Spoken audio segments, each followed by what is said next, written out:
Hado, Beo, Haleth, Eda! Primeira Era, capítulo 15.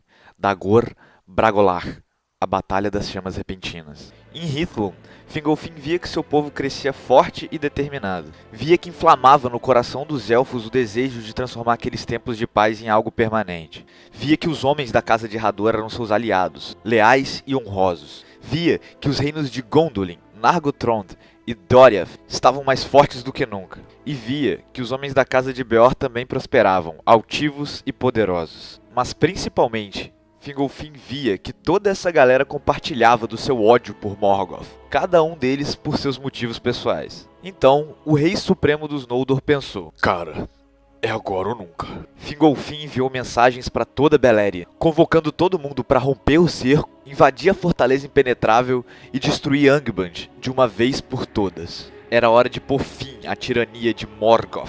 Turgon, rei de Gondolin, atendeu ao chamado de seu pai e marchou com seu exército rumo a Angband. Finrod, filho de Finarfin, irmão de Fingolfin que ficou em Valinor, tomado pelo desejo de prosperidade para o seu povo, também deixou com seu exército seu reino, Nargothrond, e foi direto para a batalha. Thingol, o rei de Doriath, meio relutante, também reuniu os Teleri da floresta e rumou ao norte. E por fim, os homens da casa de Hador e Beor também marcaram presença. E até os filhos de Fëanor resolveram ir pra cima, amarradões, né? Do tipo, é agora que a gente recupera essa Silmarils, vambora! E o cerco a Angband nunca foi tão grandioso, nunca se viu na Terra-média tanta gente reunida num lugar só. E depois de alguns dias acampados nos arredores de Angband, os exércitos finalmente terminaram seus preparativos e assumiram suas posições, prontos para começar o ataque à fortaleza. O problema era que mesmo com todo o poder bélico que os elfos tinham, Angband era muito difícil de ser invadida, para não dizer impossível.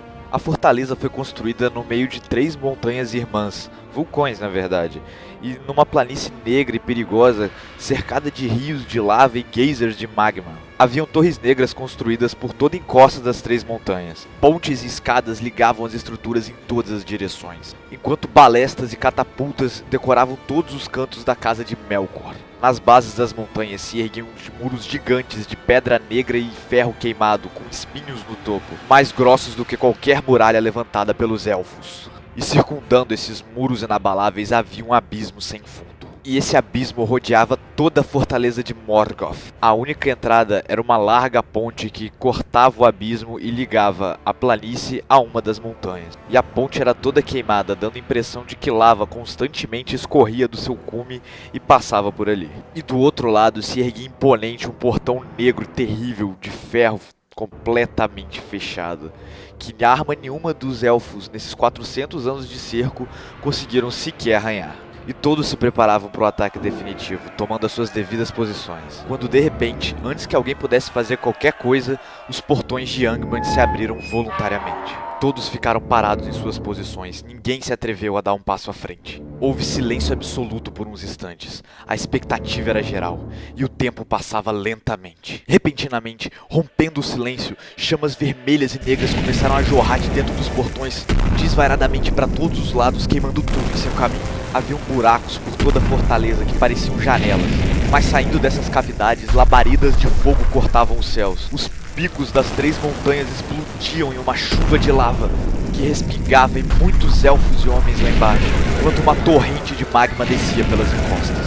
Angband explodia em chamas e uma enchente de medo e desespero parecia sair da fortaleza. O show pirotécnico de Morgoth foi a coisa mais assustadora que aqueles homens e elfos já haviam visto. Enquanto o pânico tomou conta de todos e a confusão era geral, foi Fingolfin que tomou a dianteira e reorganizou as tropas que estavam cedendo ao terror. O Rei Supremo dos Noldor não deixou que se abalassem com o medo que Morgoth tentava impor. Então todos voltaram aos seus postos, em posição de ataque novamente. E assim eles avançaram, repelindo as chamas com seus escudos. O assalto dos elfos finalmente havia começado. Mas para recebê-los, o exército de Morgoth emergiu das profundezas de Angband. Milhares de orcs saíram da fortaleza, batendo suas espadas em seus escudos e gritando, como as bestas infernais que eram. Um número surreal de inimigos. Atrás deles marchava uma fileira de balrogs até onde a vista alcançava. Mas os elfos e os homens não se intimidaram e partiram para cima. E começou a porradaria. Era orc, elfo e homem morrendo para todo lado. Os elfos dominaram a ponte e avançaram para dentro da fortaleza, forçando as forças inimigas a recuar um pouco. Fingolfin liderava o grupo que invadia os muros de Angband. O Rei Supremo dos Noldor lutava mais à frente com uma dúzia de Balrogs, sozinho, tal qual seu irmão Fëanor fez no passado. Turgon e os guerreiros de Gondolin lutavam contra uma enxurrada de orcs dentro dos muros da fortaleza, ao lado de Finrod e os elfos de Nargothrond. Thingol e Doriath estava na retaguarda, junto com os homens de Hador e Beor, lá do lado de fora. E com eles vinham também pelo flanco leste Maedhros e os filhos de Fëanor. E a porradaria comia solta. Fingolfin segurava os Balrogs bem lá na frente com os elfos de Hithlum, dando margem para que Turgon e Finrod conseguissem lutar bravamente com os orcs lá atrás. E quando todos os guerreiros de Hithlum, Nargothrond e Gondolin já estavam dentro dos muros, os elfos de Doriath começaram a atravessar a ponte, junto dos homens da casa de Hador e da casa de Beor. Foi quando, de repente, uma cauda gigante escamada se enrolou sobre a ponte, derrubando muitos homens pro abismo, e um temor vinha das profundezas daquele fosso sem fim, se aproximando rapidamente, até que o dono da cauda subiu como um pêndulo na ponte na frente de todo mundo. Era um dragão cinzento gigantesco chamado Glaurung, o senhor de todos os dragões. E o réptil gigante exauriu uma baforada quente em todos da ponte, um calor infernal vindo diretamente das chamas do inferno.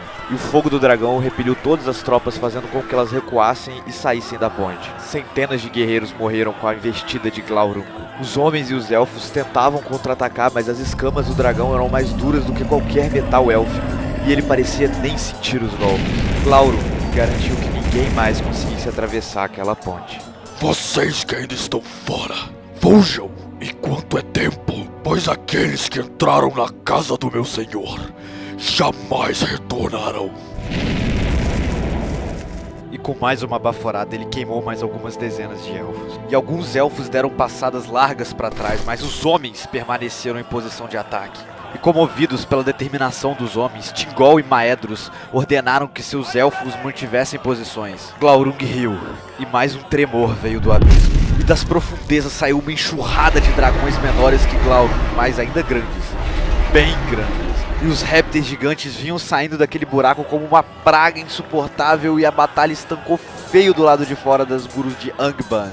E agora o bicho estava pegando do lado de dentro e do lado de fora. E como se já não bastassem os dragões, milhares de orcs apareciam agora na planície vindo dos portões, porque Glaurung barricava a ponte, dando-os passagem. E os Noldor lá dentro já não conseguiam mais impedir a saída dos seus inimigos. E enquanto os orcs lutavam com suas espadas e escudos, os dragões vinham se arrastando como salamandras gigantes, esbaforindo suas chamas que eram mais quentes do que qualquer coisa que os elfos já haviam visto. Foi devastador. Não havia exército nenhum no mundo que pudesse resistir àquele golpe terrível. Os números de soldados dos elfos e dos homens iam diminuindo cada vez mais rápido no campo de batalha, e tudo parecia perdido. Mas enquanto isso, pior do que a batalha do lado de fora era o lado de dentro, pois os elfos que lá estavam completamente cercados. E Fingolfin, que era um cara centrado, começou a entrar em desespero ao ver tanto de seus compatriotas morrendo ao seu lado. Então ele entrou num frenesi inacreditável. E quando os outros se voltaram para ele, procurando um líder sábio e ponderado, se desesperaram ao vislumbrar uma máquina de matar sem consciência enfrentando aqueles Balrogs. Fingolfin estava em fúria, mas o seu primogênito Fingon tomou as rédeas da situação e mandou que seu irmão Turgon e seu primo Finrod forçassem uma passagem para tentar fugir pela ponte. Turgon e Finrod, vocês construíram reinos valorosos, e por isso seus homens os seguirão até o fim. Gondolin e Nargothrond são a esperança dos Noldor aqui pra frente nessa terra. Então vão, saiam daqui, vivam para lutar mais um dia. Grande é a vitória dos Noldor! Então, com muita relutância, os reis Turgon e Finrod abandonaram Fingolfin e Fingon, movendo suas tropas para a saída, tentando forçar uma passagem pelos exércitos inimigos até chegar ao dragão Glaurung. E os povos de Beleriand lutaram bravamente, como nunca foi visto antes.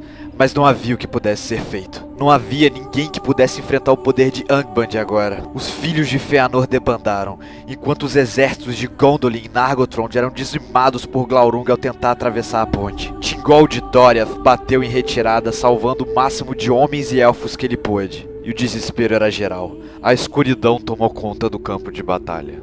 Morgoth havia vencido. When the cold of winter comes, starless night will cover day.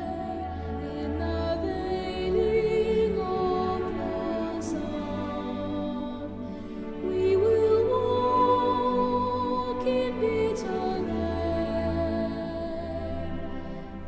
in